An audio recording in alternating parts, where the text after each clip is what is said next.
در علی پہ ہر کو نجات ملتی ہے،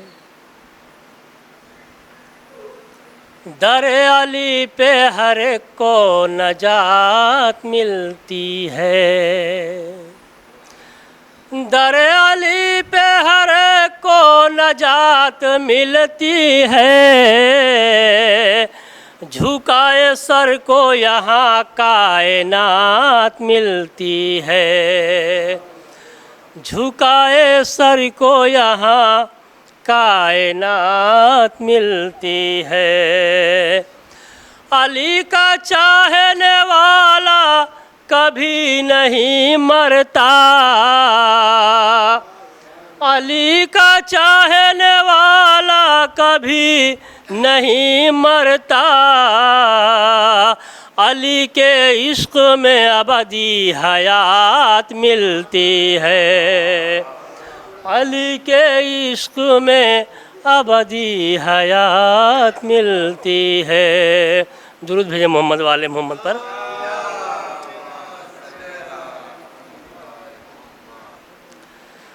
ایسی کتاب زینب و شبیر نے لکھی، ایسی کتاب زینب و شبیر نے لکھی، جس کو شہادتوں کا صحیفہ کہا گیا، ایسی کتاب زینب و شبیر نے لکھی، جس کو شہادتوں کا صحیفہ کہا گیا، تو پہلے ورق کا نام رکھا مسلم عقیل، پہلے ورق کا نام رکھا مسلم عقیل، اور آخری ورق کو سکینہ لکھا گیا، اور آخری ورق کو سکینہ لکھا گیا۔ نعرہ صلوات۔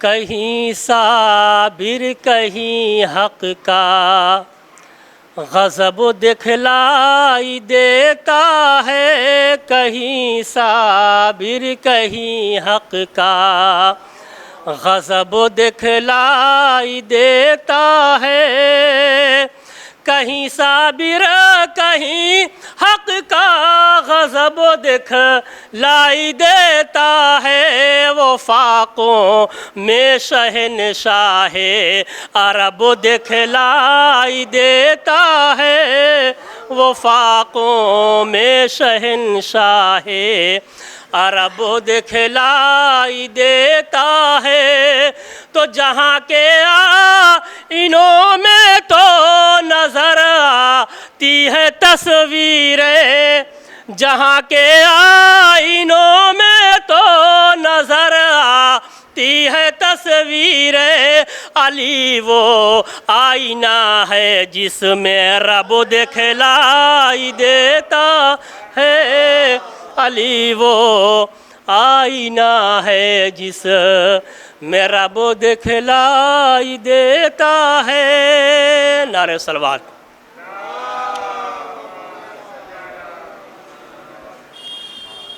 سر چھپائے ہوئے بالوں سے چلی ہے زینب،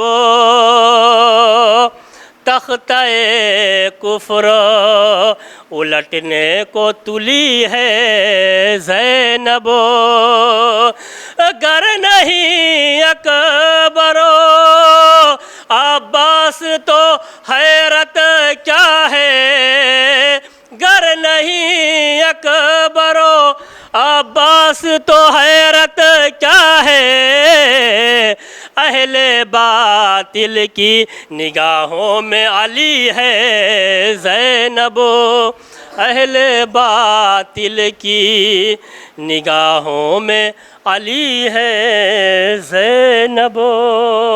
مرحوم کے حوالے سے ایک مطلع اور دو شعر ملاحظہ فرما لیں۔ عارف علی بھی ایک محب رسول تھے، عارف علی بھی ایک محب رسول تھے، دل میں بسائے الفت آل بطول تھے، دل میں بسائے الفت آل بطول تھے۔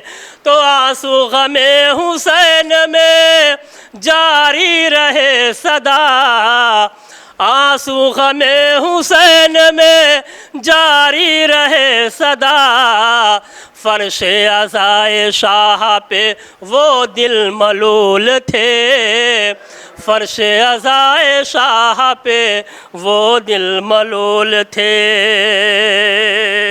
تو جس میں ذرا بھی مکر و ریا کا گزر ہوا، جس میں ذرا بھی مکر و ریا کا گزر ہوا، ایسی عبادتوں کو سمجھتے فضول تھے، ایسی عبادتوں کو سمجھتے فضول تھے۔ آئیے میں بڑے ہی ادب و احترام سے گزارش کرتا ہوں عالی جناب مولانا حسن صادق صاحب قبلہ کی بارگاہ میں کہ وہ آئیں اور ممبر رسول سے مصائب اہل بیت اور فضائل اہل بیت علیہم السلام بیان فرمائیں، نعرہ درود سے استقبال فرمائیں۔ لا حول ولا قوة الا باللہ العلی العظیم۔ اعوذ باللہ من الشیطان اللعین الرجیم، بسم اللہ الرحمن الرحیم۔ حسبنا اللہ نعم الوکیل ونعم المولا ونعم النصیر۔ الحمد للہ الذی ہدانا لہذا وما كنا لنهتدي لولا ان هدانا الله، لقد جاءت رسل ربنا بالحق، الصلاة والسلام والتحية والإكرام على محبوب رب المشرقين ورب المغربين، جد الحسن والحسين سيدنا ونبينا وشفیع ذنوبنا وطبیب نفوسنا ابی القاسم محمد وآلہ الطیبین الطاہرین المعصومین المظلومین، لعنت اللہ علی اعدائہم وقتلتہم ومنکر فضائلہم اجمعین، اما بعد فقط قال اللہ تبارک و تعالی فی القرآن المجید، بسم اللہ الرحمن الرحیم۔ لا تحسبن الذین قتلوا فی سبیل اللہ امواتا بل احیاء عند ربہم یرزقون۔ صلوات پڑھیں محمد و آل محمد۔ آپ حضرات سے گزارش ہے کہ ایک بار سورہ الحمد 3 مرتبہ سورہ اخلاص کی تلاوت فرما کر میر آصف علی مرحوم، ابن میر احمد علی مرحوم، مہر النساء بیگم مرحومہ بنت میر باقر علی مرحوم، میر عارف علی مرحوم ابن میر آصف علی مرحوم، میر انیس علی مرحوم ابن میر آصف علی مرحوم، ان سب کی روح کو آپ حضرات ایصال ثواب کر دیں۔ ایک صلوات پڑھیں محمد و آل محمد پر۔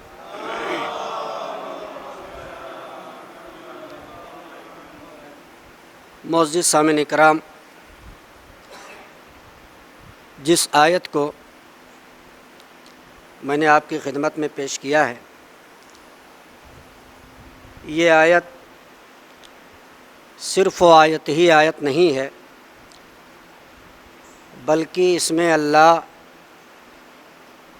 شہداء کی زندگیوں کا اعلان کر رہا ہے کہ اس آیت میں کہ جو شہید ہوتا ہے اس کی زندگی کیا ہے،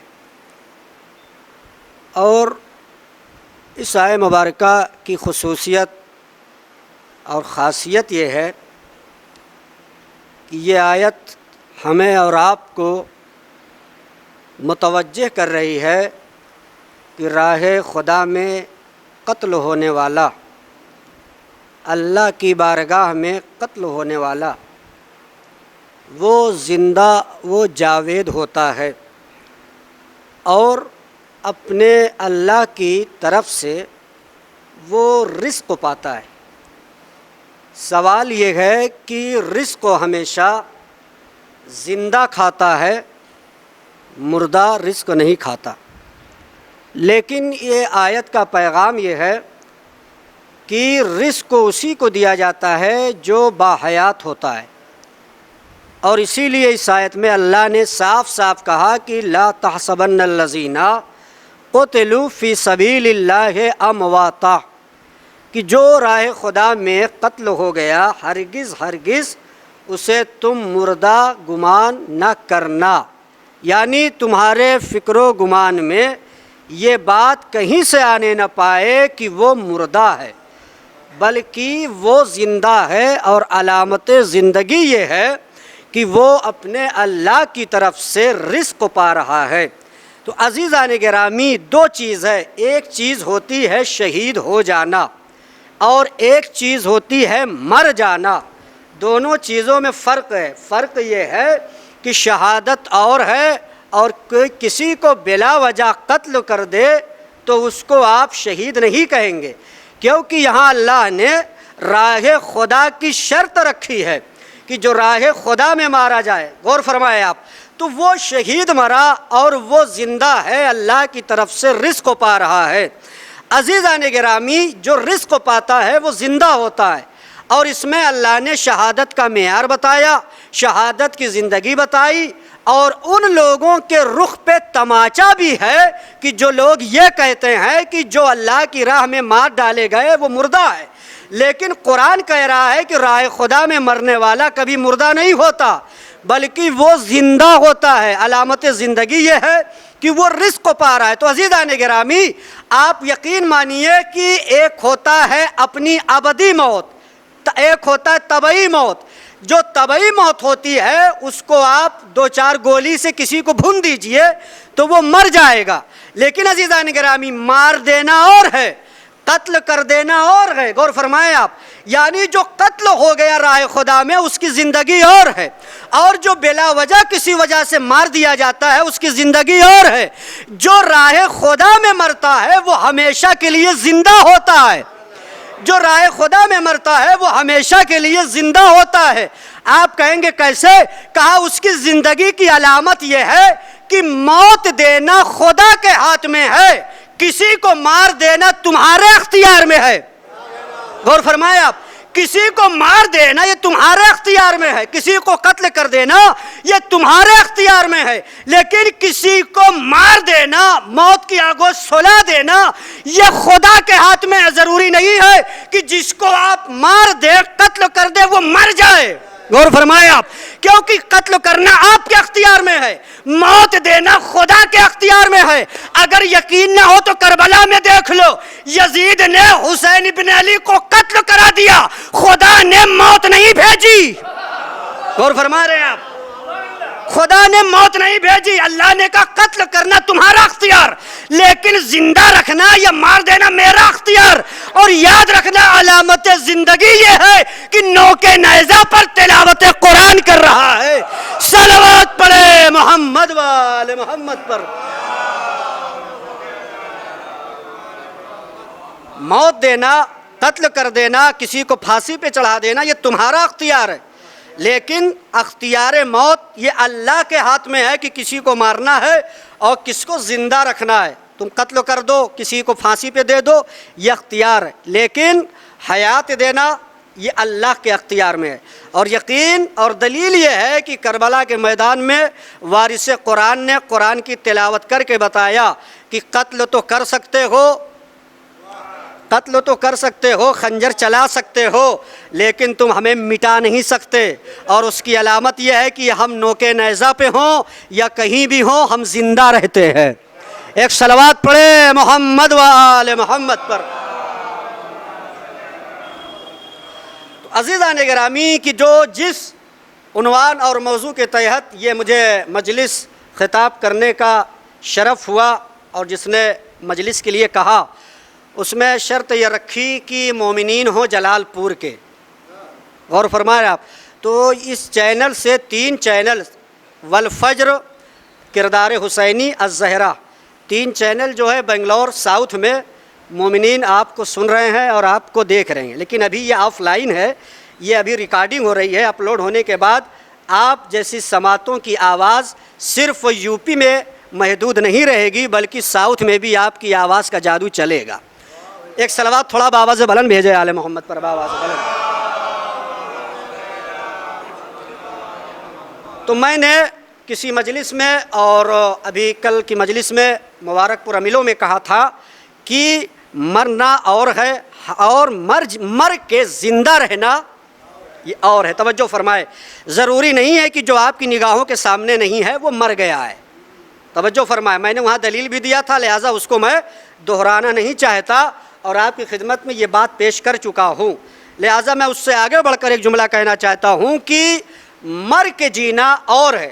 توجہ فرمائے آپ، اور آپ جی کے جو مرتے ہیں یہ اور ہے، دونوں میں فرق ہے۔ آپ زندہ ہے، دنیا میں نہیں ہے، مر جائیں گے، لیکن اس کے بعد اگر زندہ رہیں گے تو یہ آپ کا کردار اور آپ کا اخلاق ہے جو آپ کو زندہ رکھے گا، آپ کو زندہ رکھے گا۔ اب میں نے وہاں پر معصوم کی حدیث کو پیش کیا تھا اور وہ حدیث بڑی مشہور و معروف تھی، لہٰذا وقت اتنا کم ہے کہ میں عبارت کی طرف جانا نہیں چاہتا، لہٰذا کم وقت میں آپ کی خدمت میں پیش کر رہا ہوں۔ میں نے مسجد میں کسی مجلس میں اشارہ کیا تھا لیکن وضاحت نہیں کیا تھا، لہٰذا میں نے قبرستان میں اس کا اشارہ کیا تھا لیکن مکمل نہیں کیا تھا۔ جو جیسے ہی موت کا نام انسان سنتا ہے، بشر انسانیت میں ایک فکر دوڑتی ہے کہ موت آئے گی تو عالم کیا ہوگا۔ غور فرما رہے ہیں آپ، جیسے کسی کے مرنے کی خبر آپ کے کانوں میں آئی، فوراً آپ نے آواز لگائی، انا للہ و انا الیہ راجعون۔ توجہ فرمائے آپ، یہ صرف اور صرف آیت ہی آیت نہیں ہے، بلکہ آپ ایک آیت ہے جس میں انسان کی زندگی بھی ہے، انسان کی موت بھی ہے، اور انسان کی پوری زندگی ایک ہی آیت میں سمٹی ہوئی ہے۔ صرف اور صرف اس کو آیت نہ سمجھیں کہ کسی کے مرنے کے بعد انا للہ و انا الیہ راجعون کی صدا آپ بلند کر دیں، کبھی اس کا مفہوم سمجھے، کبھی آپ ڈیپ میں جائیں، اندر جائیں، کبھی آپ اتر کے دیکھیں کہ ان آیت کے سمندر میں کتنے موتی ہیں جو آج تک ہم پا نہ سکے، جو آج تک ہم غوطہ لگانے کی کوشش بھی کرتے ہیں لیکن ہمیں وہ موتی نظر نہیں آتے۔ وجہ یہ ہے کہ ہمارے پاس نہ وہ علم ہے، نہ ہمارے پاس وہ فکر ہے کہ ہم اس سمندر میں ڈوب کر اہل بیت کے فضیلتوں کے موتی اس سمندر سے نکالیں۔ غور فرمائے، اور ظاہر ہے کہ قرآن کے مفاہیم، قرآن کے مطالب جو ہمارے سامنے ہیں یہ ہماری کم علمی کا مظاہرہ ہے، ورنہ قرآن کا اصلی مفہوم وہ جانتا ہے جس کے گھر کی کتاب ہے، جس کے گھر کی کتاب ہے، جس کے گھر کی زبان ہے، اصل و مفہوم قرآن کا وہ جانتا ہے۔ ورنہ یہ ظاہری مفہوم و مطالب جو حقیقی مفاہیم و مطالب ہیں سوائے اللہ اور اہل بیت کے کوئی نہیں جانتا۔ غور فرمائے آپ، انا للہ و انا الیہ راجعون۔ بہرحال میری بھی نظر گھڑی پر ہے اور ظاہر سی بات ہے کہ بعد نماز مغربین مجلس کا کچھ الگ ہی رخ ہوتا ہے، ذاکر پہ نگاہ ہوتی ہے، ذاکر کی نگاہ گھڑی پہ ہوتی ہے، تو لہٰذا میں زیادہ آپ کا وقت نہیں لوں گا۔ مجھے 30 منٹ کے لیے کہا ہے تو برائے کرم آپ 30 منٹ کے لیے زحمت دے دیں، چاہے کچھ بھی نہ بولے لیکن آپ بیٹھے رہیں تاکہ جو وعدہ کیا ہے میں نے وہ پورا ہو جائے۔ ایک صلوات تھوڑا زندہ پڑے آل محمد پر، بآواز بلند۔ قالوا انا للہ و انا الیہ راجعون۔ ہر بشر، ہر انسان جب کسی مومن کی خبر موت سنتا ہے تو فوراً کہتا ہے انا للہ و انا الیہ راجعون۔ توجہ فرمائے، اس کا ترجمہ بھی آپ جانتے ہیں، آیت تو جانتے ہی ہیں، اس کا ترجمہ بہت صاف ہے، اب بڑا دقیق بھی نہیں ہے، بہت آسان ہے، اتنا سہل ہے کہ ہر بشر اس آیت کو اتنا ازبر ہے زبان پر کہ کبھی بھی اٹھا کر اس سے پوچھ لو کہ مرنے کے بعد جب خبر آتی ہے تو وہ آیت کون سی پڑھی جاتی ہے تو فوراً انسان کہتا ہے قالوا انا للہ و انا الیہ راجعون، کہ انسان فوراً کہتا ہے کہ ہم اللہ کی بارگاہ سے آئے ہیں اور اسی کی بارگاہ ہمیں پلٹ کر جانا ہے۔ توجہ فرمائے آپ، اب میں آپ سے سوال کرتا ہوں کہ آپ تو فوراً کہتے ہیں کہ اللہ کی بارگاہ سے آئے ہیں، پھر اسی اللہ ہی کی بارگاہ میں پلٹ کر جانا ہے۔ غور فرما رہے ہیں آپ، اب سوال یہ ہے کہ جب آپ اللہ میاں کے یہاں سے آئے تھے تو آپ تھے کیا؟ آپ تھے کیا؟ آپ جب آئے تھے دنیا میں، جب آنکھیں کھولی تھی شکم مادر سے باہر جب آئے، اللہ نے آپ کو وہاں پر بھی زندگی دیا، پھر اس کے بعد باہر آپ جب دنیا میں آنکھیں کھولی تو آپ یہ بتائیے کہ جو اللہ کی طرف سے آئے ہیں اسی کی بارگاہ میں پلٹ کر جانا ہے، تو جب آپ آئے تھے تو آپ تھے کیا؟ توجہ فرمائے، آپ جب آئے تھے تو معصوم تھے، آپ جب آئے تھے تو بے خطا تھے، آپ جب آئے تھے تو کسی کی غیبت نہیں کرتے تھے، آپ جب آئے تھے تو کسی کی غیبت نہیں سنتے تھے، آپ جب آئے تھے تو اتنے معصوم تھے کہ جہاں لٹا دو اس سے آپ ٹس مس نہیں ہوتے تھے، آپ اتنا مجبور تھے کہ جب آئے تھے تو اپنی مرضی سے کچھ مانگ نہیں سکتے تھے۔ غور فرما رہے ہیں آپ؟ لیکن عزیزان گرامی، ایک آپ کی لے دے کے خوراک تھی، جب آپ روتے تھے تو ماں سمجھتی تھی کہ آپ کو کیا چاہیے، آپ روتے تھے، پیاس لگی تو روئے، بھوک لگی تو روئے، گرمی لگی تو روئے۔ غور فرما رہے ہیں آپ؟ یعنی دنیا کہتی ہے کہ مجلس حسین میں رونے سے کیا فائدہ؟ غور فرما رہے ہیں آپ؟ رونے سے کیا ملتا ہے؟ رونے سے کیا ملتا ہے؟ اما تم بچپنے میں آئے تھے، جب تک روئے نہیں تھے پانی نہیں ملا تھا، جب تک آپ روئے نہیں تھے غذا نہیں ملی تھی، جب آپ روئے نہیں تھے تو آپ ٹھنڈی سے گرم کے بستر پہ نہیں گئے تھے۔ اس کا مطلب کہ رونا علامت زندگی ہے۔ صلوات پڑھے محمد وآل محمد پر باواز بلند۔ تو اس کا مطلب کہ جب آپ آئے تھے کچھ نہیں تھے، معصوم تھے، اتنے معصوم تھے کہ نہ کسی کی غیبت سنتے تھے، نہ کسی کی غیبت کرتے تھے، نہ کسی سے حسد رکھتے تھے، اور نہ آپ کسی کے بیچ میں فتنہ و فساد میں پڑتے تھے، اتنے معصوم تھے۔ اب سوال یہ ہے کہ آپ تو کہہ رہے ہو کہ انا للہ و انا الیہ راجعون، جیسے ہم اللہ کی طرف سے آئے تھے ویسے ہی بارگاہ میں پلٹ کر ویسے ہی جانا چاہتے ہو جیسے آئے تھے۔ بھیا آپ آئے تھے تو بڑے معصوم تھے، بے خطا تھے، کسی سے حسد نہیں کرتے تھے، کسی سے جلتے نہیں تھے، ویسے ہی جانا چاہتے ہو۔ سوال آپ سے کہ آپ آئے تھے زندہ تو مر کر جانا چاہتے ہو یا زندہ ہو کر جانا چاہتے ہو؟ آپ آئے تھے دنیا میں تو زندہ آئے تھے نا، تو آپ یہ بتائیے کہ زندہ ہو کے اللہ کی بارگاہ میں جانا چاہتے ہو یا مر کر جانا چاہتے ہو؟ کہنے لگے مولانا دنیا میں جتنے بھی لوگ گئے مر ہی کر تو گئے، دنیا میں جتنے بھی گئے اللہ کی بارگاہ میں آنکھ بند ہوئی آپ جا کے لٹا دیے، تو مر ہی کے تو لوگ جاتے ہیں، زندہ کون جاتا ہے؟ میں نے کہا وہ اور قومیں ہیں کہ جو زندہ ہو کے مر جاتی ہے، نہیں غور فرمایا آپ نے؟ وہ اور قوم ہے کہ جو زندہ ہو کے مر کے جاتی ہے، یہ واحد قوم ہے کہ جب دنیا سے جاتی ہے تو زندہ ہو کے جاتی ہے۔ آپ کہیں گے دلیل کیا ہے؟ من ماتا علی حب آل محمد ماتا شہیدا، جو آل محمد کی محبت پر دنیا سے گیا وہ زندہ ہو کے جاتا ہے۔ صلوات پڑھے محمد وآل محمد۔ آپ دنیا سے جائیں گے تو محبت آل محمد کا وہ خیمہ لگاتے ہوئے اپنے دل میں اس طریقے کے ساتھ جائیں گے کہ آپ دنیا میں نہ رہیں گے مگر آپ زندہ رہیں گے۔ کیوں؟ محبت آل محمد آپ کے دل میں ہوگی۔ اور مریں گے کیسے؟ کیسے موت آئے گی؟ ہم کو موت ہے کہا؟ میں نے بہت سی مجلسوں میں اشارہ کیا کہ حیات کے بعد جہاں حیات ہے وہی حساب ہے، اور جہاں حیات کے بعد مر جانا ہے وہاں کچھ نہیں ہے، کیونکہ جہاں نہ جہنم کا تصور ہے نہ آگ کا تصور ہے، ان کے لیے کچھ ہے ہی نہیں بھائی۔ وہ تو دنیا میں آئے ہیں تو بس ان کو نار ہی میں جانا ہے، کیونکہ کافر کے لیے قرآن نے مذمت کیا ہے، جو کافر ہے مشرک ہے قرآن نے مذمت کیا ہے کہ کافرین پہ اللہ کی لعنت ہے، مشرکین پہ اللہ کی لعنت ہے، تو ظاہر سی بات ہے کہ لعنتی جہنمی ہوں گے۔ تو جب ان کا حساب نہیں تو کتاب نہیں، کیوں؟ اس لیے کہ ان کی کوئی منزل نہیں، جس کی منزل ہے وہاں حساب ہے، اور تیاری ہم ہی کو کرنا ہے، دوسروں کے چکر میں نہیں رہنا ہے، تیاری ہم ہی کو کرنا ہے۔ تیاری اس لیے کرنا ہے کہ حساب اور کتاب ہمارے یہاں ہے۔ لیکن عزیزان گرامی، آپ کی خدمت میں موت سے ہٹ کر دو قدم آگے بڑھ کر آپ کی خدمت میں ایک جملہ دینا چاہتا ہوں، اور اس آواز کا پھیلاؤ پوری دنیا میں جائے گا۔ توجہ چاہ رہا ہوں اس مسجد بابا کی مسجد، اس مدی بابا کی مسجد سے جو اس وقت عزا خانے کے طور پر ہے، لہٰذا یہ آواز کا پھیلاؤ بہت دور تک جائے گا۔ میں آپ کی خدمت میں ایک جملہ کہنا چاہتا ہوں. میں سمجھتا ہوں کہ آپ اس جملے کو اپنے فہم و ادراک میں اس طریقے کے ساتھ رکھیں گے ایسا لگے گا کہ آپ پہلی مرتبہ سن رہے ہیں.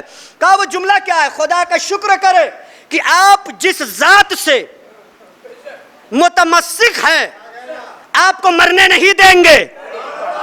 جس ذات سے آپ متمسک ہیں آپ کو مرنے نہیں دیں گے. کہا کیسے؟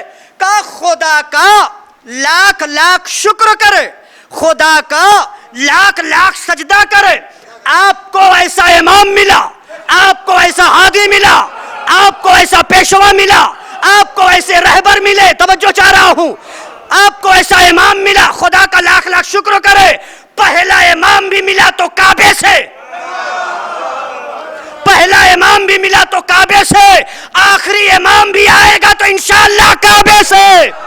صلوات پڑھے محمد وآل محمد پر. یہ اللہ کا کرم ہے, اللہ کا شکر ہے کہ آپ کو امام جو بھی ملا ایسے گھر سے ملا کہ جس گھر کی مثال نہیں, ایسے مکان کی مثال نہیں, اور اس مکین کی بھی مثال کائنات پیش نہیں کر سکتی. تو عزیزان گرامی, تو یہ مسئلہ یہ ہے, مقصد یہ ہے کہ ہم ایسے در سے اور ایسی ذات سے وابستہ ہے کہ ہم کو اس زندگی کے بعد بھی جو دوسری زندگی ہم کو گزارنا ہے وہاں پر بھی ہمارے لیے حیات ہے. پہلا امام بھی آیا, خدا کا شکر کرے کہ کعبے سے. آخری امام بھی آئے گا انشاءاللہ کعبے سے وارد ہوگا, لوائے الحمد کا پرچم ہوگا. یہ سب کسی مذاہب میں آپ کو ڈھونڈنے سے بھی نہ ملے گا. تو لہٰذا ہم ہی ڈھونڈیں گے, ہم ہی دیکھیں گے کہ پہلے امام کی ولادت کعبے سے, اور یہ بھی دیکھنا ہے کہ آخر بھی والا آئے گا تو کعبے سے. اچھا آپ سوچیں, کبھی تصور کریں, آپ صبح کی نماز پڑھتے ہیں, آپ کا رخ قبلے کی طرف. آپ ظہرین کی نماز پڑھیں گے تو وہ بھی آپ کا قبلے کی طرف. ارے بھیا نماز کی بات تو بات ہے, نماز تو دور کی بات ہے کہ قبلے کی طرف نہیں پڑھیں گے تو کہاں پڑھیں گے. ایک چھوٹی سی نظر دلانی ہوتی ہے تو اگر وہ دھوکے سے آپ کا رخ بدلا ہوا ہوتا ہے تو آپ فوراً مڑ جاتے ہیں. توجہ فرمائے آپ, ارے تھوڑا قبلے کی طرف ہو جائیے, جبکہ شریعت میں کہیں نہ کہیں سے کوئی اس کا تعلق نہیں ہے. آپ نظر امام حسین یا نظر اہل بیت کہیں سے بھی دے سکتے ہیں, کیونکہ امام سب جان رہے ہیں, آپ کے دلوں کو جانتے ہیں. مگر قبلہ خانہ کعبہ جو ہمارے لیے قبلہ ہے اس کو ہم اتنا محترم و مکرم مانتے ہیں کہ اپنی کوئی سی بھی عبادت کرتے ہیں, چاہے حتیٰ کہ نظر بھی ہوتی ہے تو ہم قبلے کی طرف اپنا رخ موڑ دیتے ہیں.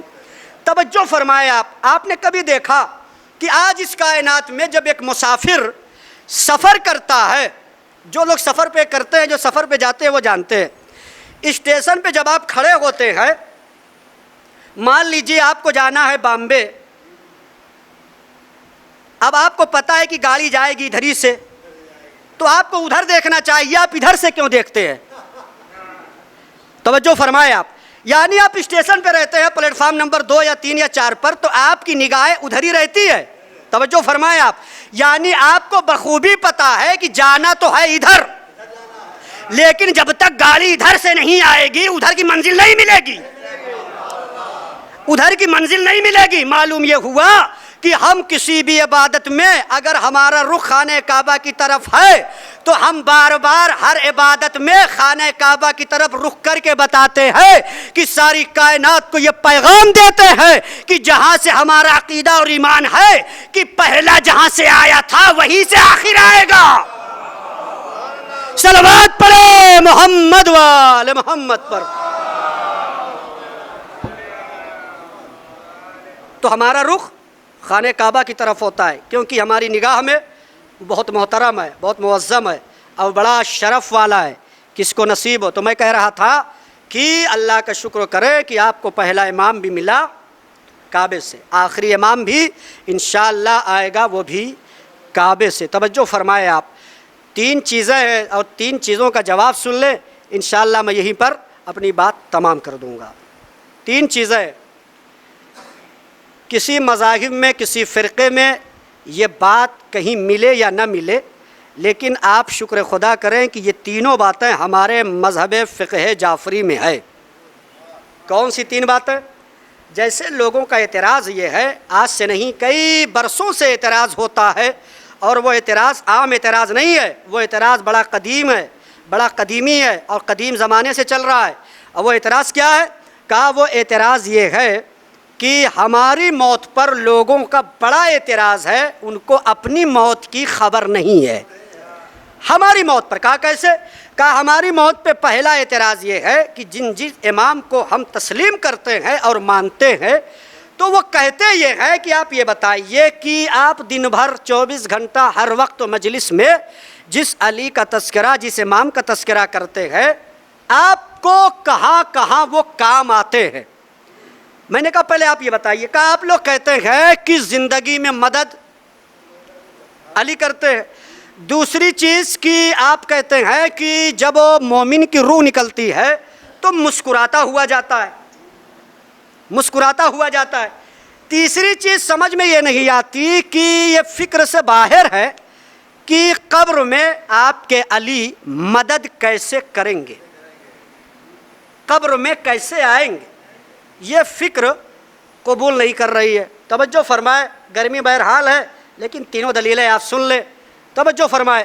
کہا یہ بات سمجھ میں نہیں آتی کہ علی کیسے آپ کی مدد کرتے ہیں زندگی میں۔ میں نے کہا یہ تینوں چیزیں ہمارے مذہب میں ہے، زندگی میں مدد علی کرتے ہیں، توجہ فرمائے، وقت نزاع علی آتے ہیں، قبر میں علی آئیں گے، عقیدہ ہے آپ سب کا؟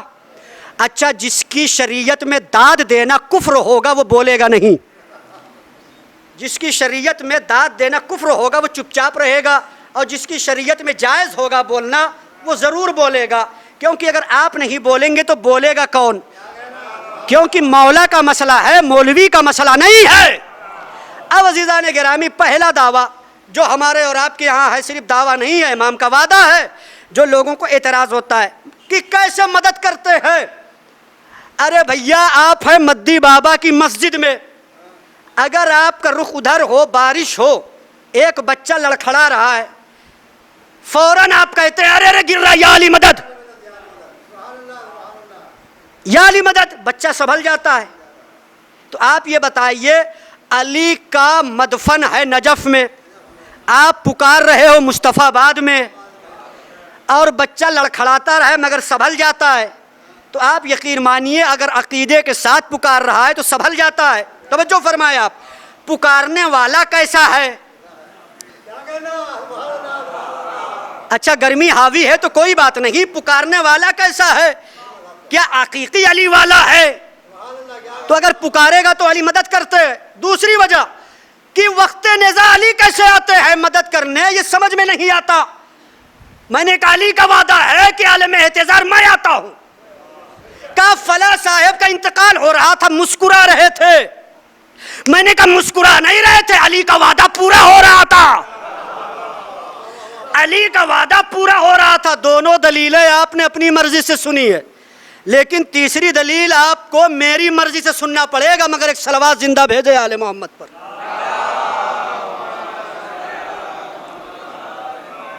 دو دلیلیں، وقت زندگی میں آپ نے زندگی میں پکارا علی کو، آگے مدد کو، عالم نزاع میں آئے، مومن مسکرا کے جا رہا ہے، زیارت ہو رہی ہے، چلا جا رہا ہے۔ تیسری دلیل تو بہت ٹف ہے، کہ جو کہتے ہیں کہ یہ بات تو اور سمجھ میں نہیں آتی کہ علی قبر میں کیسے آتے ہیں، علی قبر میں کیسے آتے ہیں۔ میں نے کہا بھیا عام سی بات ہے، سامنے کی چیز ہے کہ جس قبر میں آپ کسی مرنے والے کو لٹاتے ہو، یہ بتاؤ کہ اس قبر کو بنایا کس نے؟ کہنے لگے ارے ہم ہی لوگوں نے تو بنایا۔ میں نے کہا آپ لوگ ہو نجس، آپ لوگ ہو نجس، توجہ چاہ رہا ہوں، آپ لوگ ہو نجس، آپ نے بنائی قبر، اس کے بعد آپ رکھتے ہیں پٹرا، پھر آپ رکھتے ہیں سرپت، پھر آپ مٹی، اس کے بعد قبر تیار ہوتی ہے۔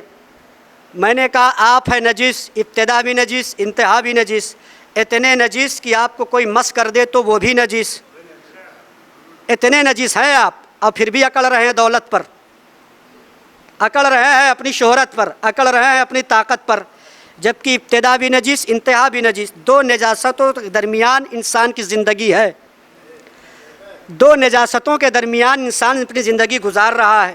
تو میں نے کہا اس قبر کو بنایا کس نے؟ آپ لوگوں نے بنایا، آپ ہیں نجس۔ پٹرا رکھا، قبر بنائی، ساری چیزیں لوازمات جو قبروں کے ہوتے ہیں مکمل کیا۔ آپ یہ بتائیے کہ خانہ کعبہ کس نے بنایا؟ خانہ کعبہ کس نے بنایا؟ توجہ فرمائے، خانہ کعبہ کس نے بنایا؟ کہا ارے دو معصوم نے بنایا۔ میں نے کہا معصوم کا نام؟ کہا ایک جناب ابراہیم اور ایک جناب اسماعیل۔ میں نے کہا دو معصوم نے خانہ کعبہ بنایا، یعنی علی کے گھر کو بنایا۔ بات سمجھ میں نہیں آئی؟ کہا کیسے بات سمجھ میں آئی؟ میں نے کہا بات تم سمجھ ہی نہیں سکتے۔ کہا کیسے؟ پھر سمجھائیے۔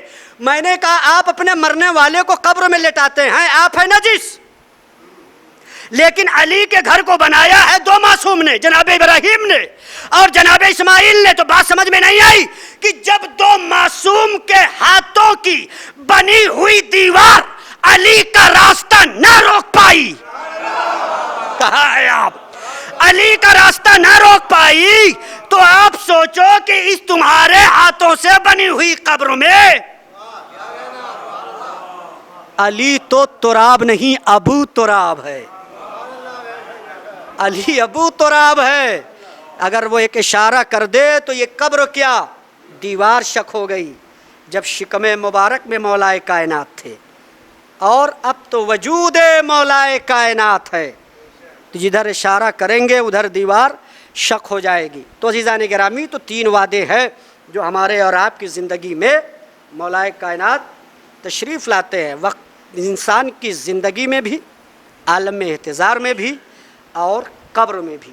تو آپ سوچیں کہ جس علی کی اتنے مراتب ہوں، اتنی منزلیں ہوں، اتنے کمالات ہوں، تو اس در سے، اس ذکر سے ہم اگر استفاضہ نہ کریں، فائدہ نہ اٹھائے، تو دوسری قومیں تو علی کے فضائل سن کر پڑھ کر فائدہ اٹھا رہی ہیں، اور اگر ہم استفادہ نہ کریں تو ظاہر سی بات ہے کہ ہمارے پاس سب کچھ ہوتے ہوئے بھی ہم اتنے مظلوم ہیں کہ ہم کو دوبارہ رمضان کے علاوہ جوشن کبیر پڑھنے کی توفیق نہیں ہوتی، جبکہ یہی جوشن کبیر ہے کہ جس میں بڑے بڑے رائٹر یہودی انگریز اس سب چیزوں کو پڑھ پڑھ کر وجود کائنات پر، وجود اہل بیت پر، نور اہل بیت پر لوگ ریسرچ کر کر آج بڑی بڑی کتابیں لکھتے ہیں، اور وہ کہنے پر مجبور ہو جاتے ہیں کہ اہل بیت سے بڑا کائنات میں نہ کوئی مبلغ ہے، نہ کوئی رائٹر ہے، اور نہ کوئی طب ہے، نہ کوئی ڈاکٹرس ہے، کیونکہ کائنات میں ہر چیز بعد میں آئی ہے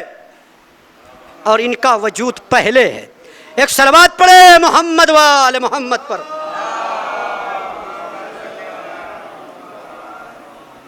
ایک مختصر سا 2 منٹ کا واقعہ آپ حضرات سماعت فرمائے کہ اس فضیلت اہل بیت ہم اور آپ کتابوں سے پڑھتے ہیں، واقعات کو دیکھتے ہیں، تاریخ کے اوراق کو پلٹتے ہیں، لیکن آپ دیکھیں جو لوگ نجف، عراق تشریف لے گئے، نجف میں آج بھی ایک ایسے جلیل القدر صحابی کا روضہ کہ وہ فضائل سنانا چاہتے ہیں، لیکن مولا کہتے ہیں کہ تم سناؤ، لیکن جلیل القدر صحابی ہے، مبلغ ہے، فاضل ہے، بہت بڑے نمازی، جس کا آج بھی، جن کی مسجد ساسا بن سوہان کے نام سے آج بھی وہ مسجد موجود ہے۔ کیا فضائل پڑھ رہے ہیں، اور فضائل وہ بیان کر رہا ہے کہ جس کے فضائل قرآن پڑھ رہا ہے، ہم اور آپ پڑھ رہے ہیں، وہ خود اپنے فضائل پڑھ رہا ہے۔ اب آپ سوچیں کون سی فضیلت؟ ساسا بن سوہان صحابی مولا کائنات ہے، اور مولا کائنات کی خدمت میں آ کر کہتے ہیں کہ یا علی، میں نے سنا ہے کہ آپ جناب آدم سے افضل ہیں، میں نے سنا ہے کہ آپ جناب نوح سے افضل ہیں، میں نے سنا ہے کہ آپ کی عظمت جناب ابراہیم سے افضل ہے، لیکن میں آج اس کی تشریح سننا چاہتا ہوں آپ کی زبانی کہ آپ افضل کیسے؟ کہا میں جناب آدم سے اس لیے افضل ہوں کہ قرآن مجید میں اللہ نے کہا کہ لا تقربا ھذہ الشجرہ، اس شجر کے قریب آدم و حوا کو حکم تھا، میاں اور بیوی کو کہ قریب مت جانا، غور فرما رہے آپ، لیکن مجھ جیسے علی کو اللہ نے کبھی بھی منع بھی نہیں کیا، کھایا بھی نہیں۔ شاید کہ یہ واقعہ میں نے اضافہ کر دیا، بار پڑ رہا ہے ذہن پر۔ کہا جیسے علی کو اللہ نے کبھی منع بھی نہیں کیا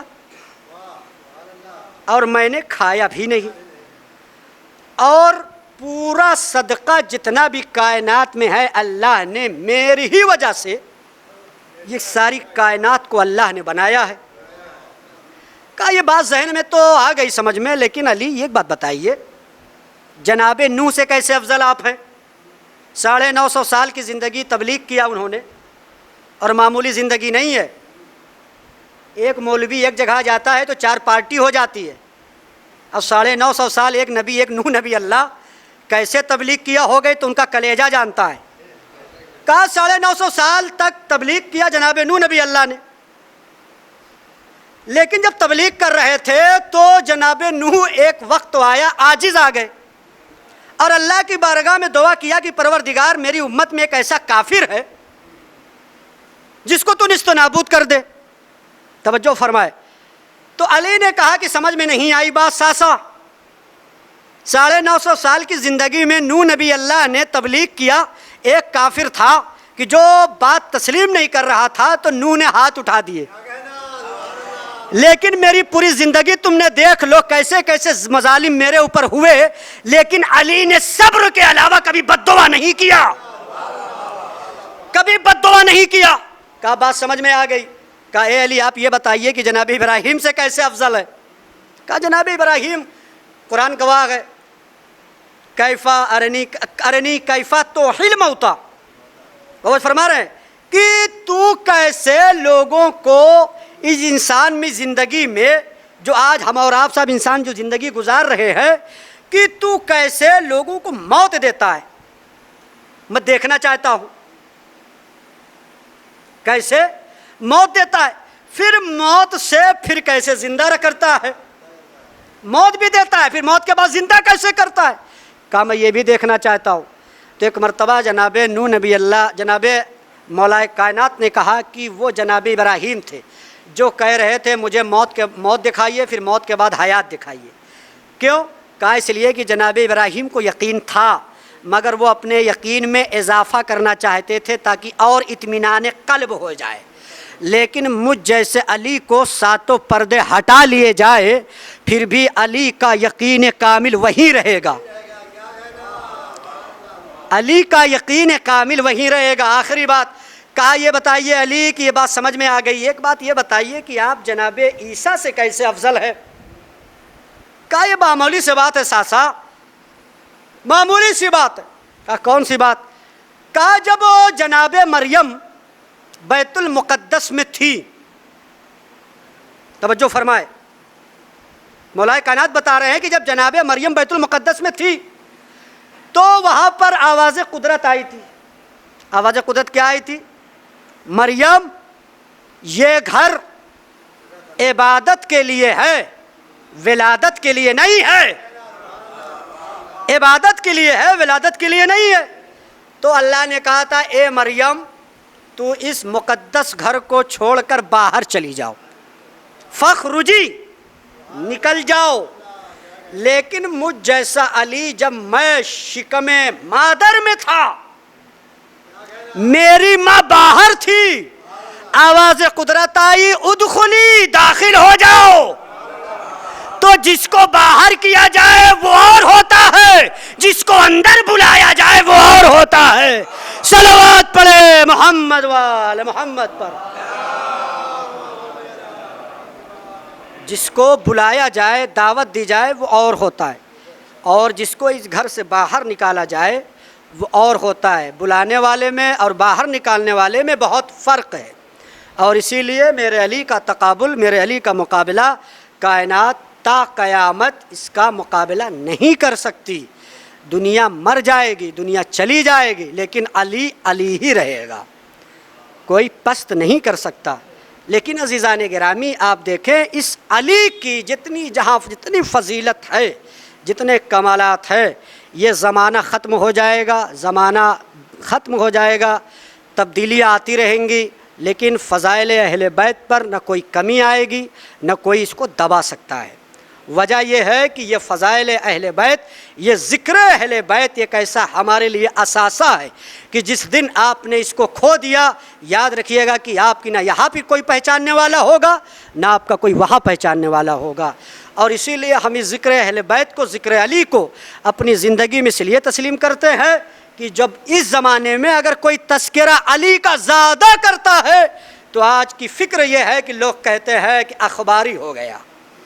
بھیا نہ ہم اخباری ہیں نہ ہم کچھ ہیں، بلکہ ہم ایک مولائی ہیں، اور مولائی ایسے ہیں کہ جب تک علی کا ذکر نہیں کرتے تب تک کی ظاہر سی بات ہے بزبان رسول کسی کی مجلس مکمل نہیں ہوتی۔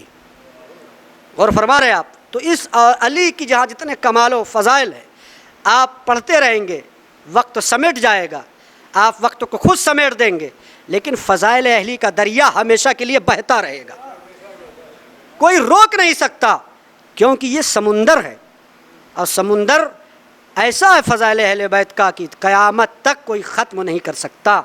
لیکن عزیزان گرامی، جہاں فضائل و کمال کتنی منزل ہے تو آپ سوچیں کہ کیا مصائب آل محمد کیا اس سے کم ہے؟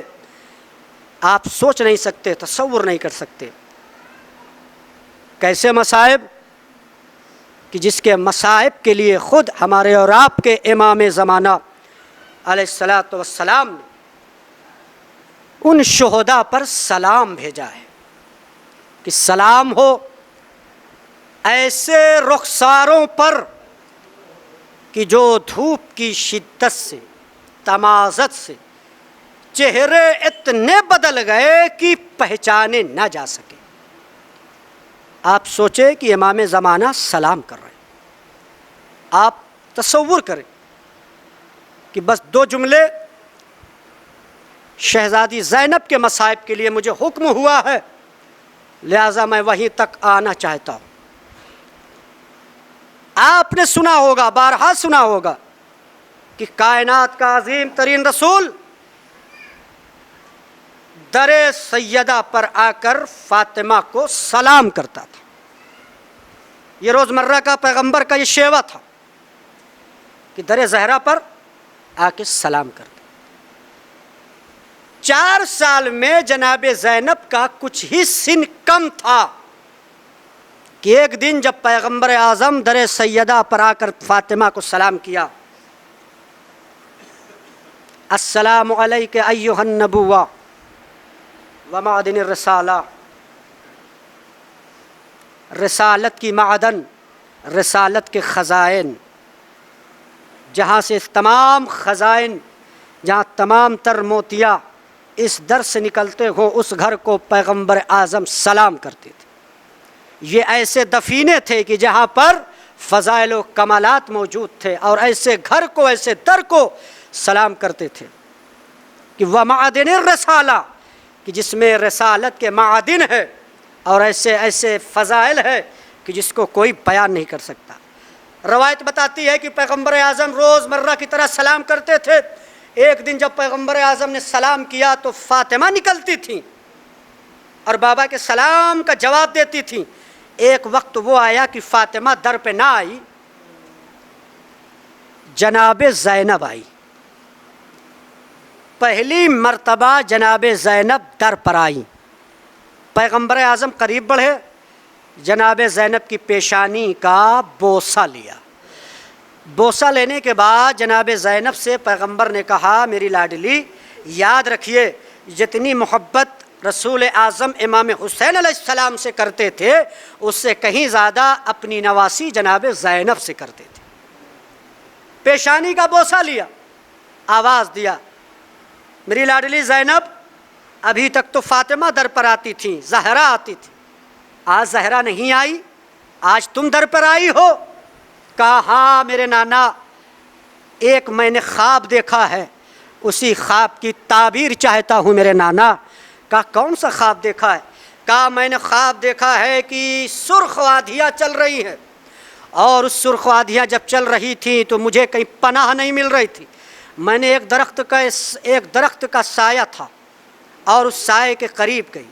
جب سائے کے قریب گئی تو میں نے دیکھا کہ وہ درخت بھی ٹوٹ گیا، پھر میں نے اپنے کو سہارا لینے کے لیے دوسرا درخت دیکھا، وہ اتنی تیز آندھیاں چل رہی تھی کہ میں نے دوسرے درخت کا سہارا لینے کے لیے آگے بڑھی، اور اس آندھیوں کی لپیٹ میں اتنی تیز آندھیاں تھیں کہ دوسرا درخت بھی ٹوٹ گیا۔ اس اتنی تیز آندھیاں تھی نانا کہ میں نے دیکھا کہ اس آندھیوں کا جھونکا تیز بڑھتا گیا۔ میں نے تیسرے درخت کو دیکھا تو تیسرے درخت پر میں اپنے کو پناہ لینا چاہتی تھی، لیکن میں نے کیا دیکھا کہ وہ تیسرا درخت بھی ٹوٹ گیا۔ ایک مرتبہ کہا بابا میرے نانا مجھے اس کی تعبیر چاہیے نانا۔ کہا میری لاڈلی زینب اور واقعہ آگے بڑھاؤ۔ کہا جب آندھیاں تیز چلنے لگی تو میرے سر سے میری ردا اتر گئی، میں پریشان ہو گئی میرے نانا۔ کہا اے میری لاڈلی زینب وہ 3 درخت کون تھے؟ اگر میں بتا دوں تو تم اپنا صبر نہ کر سکو گی۔ کون زینب؟ بڑی دکھ پائی زینب ہے۔ ایسے ایسے مصائب علی کی بیٹی نے دیکھے کہ سلام کرو اس علی کی بیٹی کے دلوں کو سلام کرو، ہمتوں کو سلام کرو، حوصلے کو سلام کرو کہ جناب زینب بعد کربلا زندہ کیسے رہ گئی۔ یہ کلیجہ جناب زینب کا تھا۔ عزادارو رسول اعظم فرماتے ہیں کہ وہ پہلا درخت جو تھا، اے میری لاڈلی زینب کیا تم کو معلوم نہیں؟ ارے وہی درخت ہے کہ جب تم اتنی مصیبتوں میں گرفتار ہو جاؤ گی تو تمہارا بابا علی بھی تمہارا ساتھ چھوڑ دے گا۔ اللہ اکبر۔ یہ سارے واقعات بتاتے رہے کہ ماں زہرا بھی ساتھ چھوڑ دیں گی، بابا علی بھی ساتھ چھوڑ دیں گے۔ عزادارو یہ سارے واقعات سناتے رہے اور کہا کہ ایک وقت وہ ہوگا کہ نہ تم کو نانا رسول ملیں گے، نہ بابا علی ملیں گے، نہ فاطمہ ملیں گی۔ کہا بابا یہ سمجھ میں نہیں آتی، میری ردا کب اتری؟ کیا آپ کی زندگی میں؟ کہا نہیں۔ عزادارو کہا یہ وہ وقت ہوگا کہ جب عصر عاشور یہ ان آندھیوں کی طرف متوجہ کر رہے تھے پیغمبر کہ جب کربلا میں سب شہید ہو جائیں گے تو ظالموں میں اتنی جرأت بڑھ جائے گی کہ تمہاری ردا اتاریں گے نہیں، چھین لیں گے۔ زینب تڑپتی رہی، زینب روتی رہی، زینب بلکتی رہی۔ بڑی غریبہ ہے زینب، بڑی مظلومہ ہے زینب۔ کیسے میں جناب زینب کے 2 جملے بیان کروں؟ اللہ اکبر۔ کلیجہ جناب زینب کا دیکھے، حوصلہ جناب زینب کا دیکھے، شہادت نہیں مگر ایک جملے مجلس تمام کر رہا ہوں، آپ شہادت نہیں بس ایک جملے۔ عزادارو مدینے سے لے کر کربلا آئی زینب، بھائی حسین کے ساتھ کتنی محبت تھی آپ سب کو پتا ہے کہ زینب بغیر بھائی کے نہیں رہ سکتی تھی اور حسین بغیر زینب کے نہیں رہ سکتے تھے۔ عزادارو لیکن جب بھائی کی جدائی ہوئی زینب نے گریہ نہ کیا، ایک ہی جملہ کہا بھیا آپ ان بچوں کو کس کے سہارے چھوڑ کے جا رہے؟ زینب نہ روئی، اللہ اکبر سلام۔ زینب نے گریہ نہ کیا، اکبر کا جوان کا لاشا آیا، زینب لاشے پہ نہ روئی، اللہ اکبر۔ قاسم کی پامال شدہ میت آئی، زینب نے گریہ نہ کیا۔ 6 ماہ کے میت کا آیا، میت جب آئی تو حسین لائے، لیکن زینب بہن ہے نا، بھائی جنازہ لا رہا ہے، زینب نہ روئی، اللہ اکبر۔ جب سب شہداء جام شہادت پی چکے، زینب نے اپنے کو سنبھالے رکھا، زینب نہ روئی، اللہ اکبر۔ عزادارو زینب قید کر لی گئی، پھر زینب نہ روئی، ناقے پر باندھ دیا گیا ایسے عالم میں کہ ہاتھ پسے گردن بدھے، زینب نے گریہ نہ کیا، اللہ اکبر۔ کتنا صبر کیا جناب زینب نے، علی کی شجاعت بیٹی ہے نا، حیدر کرار کی بیٹی ہے نا، جو خطبہ دیا لہجہ علی میں، زینب نے گریہ نہ کیا۔ لاش تو رکھی نا بابا کی، بابا کی لاش تو رکھی، زینب نہ روئی، اللہ اکبر۔ اتنے مارے گئے، بھائی مارا گیا، بھانجے مارے گئے، بیٹے مارے گئے، بھتیجے مارے گئے، لیکن زینب نے گریہ نہ کیا۔ قید ہوئی، زینب نہ روئی۔ قید خانے شام میں زینب آئی، بازار کے شام سے گزری، کوفے کے بازار سے گزری، لیکن واللہ زینب نہ روئی۔ قید خانے شام میں جب رہائی ملی، شہداء کے سر آئے، زینب نہ روئی۔ ایک وقت وہ بھی آیا کہ جب 2 لاشیں رہ گئے، اسی شامی عورت نے کہا کیا ان دونوں بچوں کی ماں مر گئی؟ ایسے عالم میں زینب نہ روئی، اللہ اکبر۔ اپنے کو سنبھالے رکھا، کار ایسا نہ کہو ان دونوں بچوں کی ماں زینب زندہ ہو. زینب نے گریہ نہ کیا، شام میں قید رہی، زینب نہ روئی. اللہ اکبر، رہائی ملی، زینب دوبارہ کربلا آئی، بھیا کا ماتم کیا. پھر زینب بڑھی، کہاں کے لیے؟ مدینے کے لیے. زینب نے اپنے کو سنبھالے رکھا. کیوں؟ اس لیے کہ اگر میں روؤں گی سکینہ کا عالم کیا ہوگا، سکینہ کا عالم کیا ہوگا. زینب نہ روئی. اللہ اکبر، جب یہ قافلہ 8 ربیع الاول کو مدینے پہنچا، علی کی بیٹی بے وارث کی طرح عبداللہ کے گھر بیٹھ کر جب ربنے کو سنبھال نہ سکی، جب عبداللہ نے کہا ارے ان گھر کے پاس، ارے ایسے رونا اچھا نہیں ہے بی بی، جاؤ کسی کے در پہ رو، مگر یہاں رونا اچھا نہیں. تب زینب سنبھال نہ پائی، کہا اے عبداللہ، ارے کیا زینب پہ یہ وقت تو آ گیا کہ ایک شوہر اپنی زوجہ کو پہچان نہ سکا. عبداللہ نے کہا اے بی بی، ارے بالوں میں سفیدی کیسے آئی؟ اے بی بی، آپ ضعیفہ کیسے ہو گئی؟ کہا اے عبداللہ نہ پوچھو، ارے میری نگاہوں کے سامنے میرا بھیا قتل ہو رہا تھا.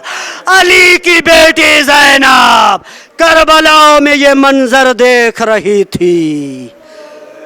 واہ حسینہ، واہ مظلومہ، لعنت اللہ علی قوم الظالمین. الہی بحق زہرا وابیہا وبالہا وبنیہا، پروردگار بحق آل محمد جتنے بھی مومنین اس فرش مجلس پر ہوں سب کی نیک حاجتوں کو پوری فرما. میرے اللہ گناہ صغیرہ و گناہ کبیرہ کو معاف فرما. میرے اللہ جس مرحوم اور مرحومہ کی یہ مجلس ہے ان کے درجات کو بلند فرما. میرے اللہ بحق آل محمد اس عالمی وبا سے تمام مومنین کو نجات فرما. پروردگار مقامات مقدسہ کی حفاظت فرما. پروردگار بحق آل محمد ہماری خاص دعا ہے کہ ہمارے آخری سرکار، آخری حجت حضرت امام زمانہ علیہ السلام کے ظہور میں تعجیل فرما. ہم سب کو امام کے لشکر میں شمار فرما. اللہم تقبل منا انکا انت السمیع العلیم. آپ حضرات سے گزارش ہے کہ ایک بار اور سورہ الحمد 3 مرتبہ سورہ اخلاص کی تلاوت فرما دیں. میر آصف علی مرحوم ابن میر احمد علی مرحوم، مہر النساء بیگم مرحومہ بنت میر باقر علی مرحوم، میر عارف علی مرحوم ابن میر آصف علی مرحوم، میر انیس مرحوم ابن میر آصف علی مرحوم، ان سب کی ارواح کے لیے آپ حضرات ایصال ثواب کریں.